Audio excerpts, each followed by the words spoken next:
तो last episode के and पे हमने देखा था कि हमारे डार्क सेज जो होते हैं वो हमारे हालिन की बॉडी को जब छोड़ते हैं तो हालिन की बॉडी पहले से काफी ज्यादा खराब हालत में थी और उस लाइटनिंग पंच के बाद उसकी हालत और भी खराब होती है। अपनी बॉडी का कंट्रोल वापस हासिल करने के बावजूद हमारा हालिन जो होता है ग्राउंड के ऊपर गिर जाता है। वहां पर मुन्हाई की तरफ देख रहा होता है, कहता है कि मेरी हालत इतनी खराब है कि अब मैं उठकर खड़ा भी नहीं हो सकता। मुझे मुन्हाई को जल्दी से जल्दी डॉक्टर के पास लेकर जाना था ताकि उसका इलाज करवाया जा सके, लेकिन मैं यहाँ पर मूव नहीं कर पा रहा। और इसी के साथ हमारा हालिन जो होता है वहीं पर बेहोश हो जाता है। जब हमारा हालिन वहां पर बेहोश हो जाता है तो उसके बाद यहाँ पर नेक्स्ट सीन में दिखाते हैं कि हमारा हालिन जो होता है अपने सबकॉन्शियस माइंड के अंदर मास्टर के पास जाता है, डार्क सेज के पास जाता है। तो डार्क सेज उसे कहते हैं अब तुम यहाँ पर मेरे पास क्या करने के लिए आए हो? क्या तुम फिर से यहाँ पर मुझे लेक्चर देने के लिए आए या फिर मेरा मजाक उड़ाने के लिए आए हो, या फिर तुम यहाँ पर ये देखने के लिए आए हो कि मैंने यहाँ पर तुम्हें धोखा दिया, तुमसे जो वादा किया था उस वादे को तोड़ दिया और उसके बाद तुमने यहाँ पर मुझे अपने माइंड के अंदर फिर से ट्रैप कर दिया और इस बार यहाँ पर मेरी विलिंग पावर बहुत ज्यादा कमजोर हो चुकी है। तुम्हारा हालिन जो होता है बस वहां पर आराम से बैठ जाता है और इसी के साथ ही वो उसकी तरफ देख रहा होता है। एल्टर से कहता है कि अब कुछ बोलो भी, तुम यहाँ पर क्या कहने के लिए आए हो?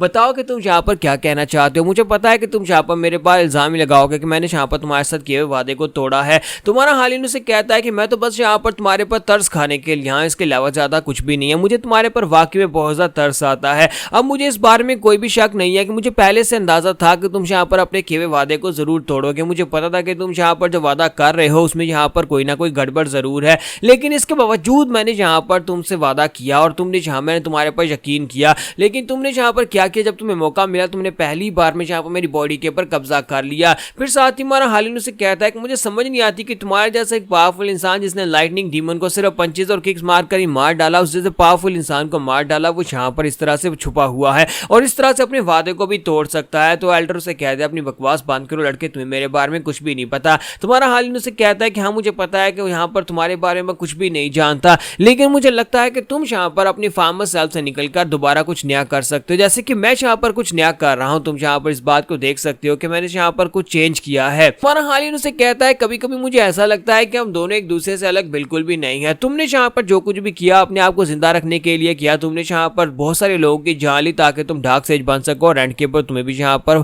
वो सब कुछ भुगतना पड़ा जो तुम करते रहे हो। हालिन उसे कहता है कि मैं भी यहाँ पर एक मार्शल आर्टिस्ट के क्लैन में पैदा हुआ था, लेकिन मैं मार्शल आर्ट्स नहीं सीख सका। इसी वजह से मैं यहाँ पर अपनी फैमिली को नहीं बचा सका, जिसकी वजह से मैंने एक मर्चेंट गिल्ड में शादी कर ली और उसके बाद मैं यहाँ पर बस चीजें बेचता रहा। तो हालिन उसे कहता है कि मुझे लगता है कि जब हम लोग पैदा होते हैं तब से हम लोग यहाँ पर एक रास्ते के ऊपर चलते जाते हैं और कभी भी यहाँ पर अपनी डेस्टिनी को चेंज करने के बारे में नहीं सोचते। हम लोग उसी पाथ को फॉलो करते हैं जो पाथ हमारे सामने होती है और तुमने भी वही किया जो मैंने किया। तुमने भी अपनी बात को फॉलो किया, तुम्हें डार्क सेज बनना था, तुम डार्क सेज बन गए। डार्क सेज उसे कहता है कि लड़की अपनी बकवास बंद करो, तुम यहाँ पर मुझे लेक्चर नहीं दे सकते। तो हालिन उसे कहता है कि हाँ मुझे पता है कि मैं तुम्हें लेक्चर नहीं दे सकता, लेकिन तुम्हें यहाँ पर जो टाइटल मिला डार्क सेज का, वो टाइटल तुम्हें कैसे मिला तुम्हें पता है क्या? तुम यहाँ पर डार्क सेज के टाइटल को चेंज करना चाहते हो, तुम यहाँ पर अपने फ्यूचर को चेंज कर सकते हो, तुम भी यहाँ पर कुछ चेंज कर सकते हो क्योंकि हम दोनों यहाँ पर पास्ट में आ चुके हैं।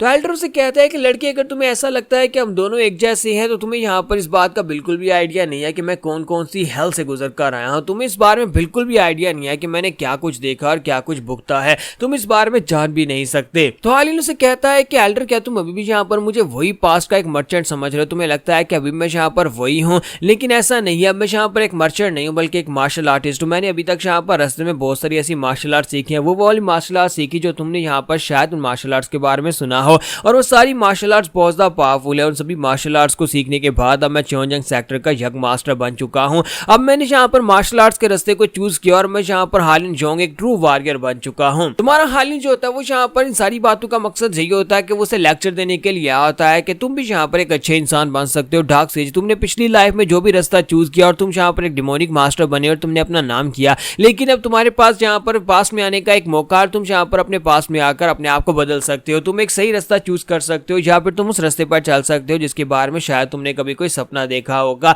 और हो सकता है ये तुम्हारे लिए एक नई शुरुआत हो। तो इसी के साथ ही हमारा हालिन जो होता है वहां पर एल्डर को जब यहाँ पर लेक्चर दे रहा था, इसी के साथ उसकी आंखें खुलती हैं, उसके साथ ही उसके पास होते हैं। वो उसे कहता है कि यंग लॉर्ड क्या तुम ठीक हो? क्या तुम हमें देख पा रहे हो? हालिन उठकर बैठ जाता है और कहता है कि मैं कहां पर हूं, और साथ ही वो उनसे पूछता है कि वायलेट डीमन का क्या हुआ। तो इसी के साथ ही वुक जोंग से कहता है कि वो तो पहले मर चुका था जब मास्टर मोर हम लोग वहां पर पहुंचे। हम लोग वहां पर तुम्हें ढूंढने के लिए गए थे, लेकिन वहां पर उसकी डेड बॉडी मिली थी। तो इसी के साथ ही ब्रदर सियोक जो होता है वो भी वहां पर होता है, तो उसे कहता है कि वो देखो वहां पर उन लोगों की हालत तुमसे ज्यादा बुरी नहीं थी, लेकिन हम लोगों ने उन्हें भी उठाकर उनका इलाज करवा दिया, अब उनकी हालत भी काफी ज्यादा बेहतर है। तो ब्रदर सियोक उसे कहता है कि लगता है कि अब हम लोग यहाँ पर तुम्हारे और भी एहसान के नीचे दब गए हैं, क्योंकि तुमने यहाँ पर दूसरी बार हमारी जान बचाई है। तो इसी के साथ ही वो उसे कहता है कि मुझे यहाँ पर वाकई में समझ नहीं आई कि वहां पर हुआ क्या। तो उससे पूछता है कि हालिन तुम बताओ क्या वाकई में वहां पर लाइटनिंग डीमन को तुमने मारा है। तुम्हारा हालिन जो होता है वहां पर उसकी बात सुनने के बाद खामोश होता है। तो मास्टर मोक कहती है कि मैं यहाँ पर अपने यंग मास्टर के बारे में जानती हूँ, यंग मास्टर चाहे कितना ही पावरफुल क्यों ना हो, लेकिन वो लाइटनिंग डीमन की जो हालत थी, जिस तरह से उसे मारा गया था, ये उसे वैसे तो बिल्कुल भी नहीं मार सकता।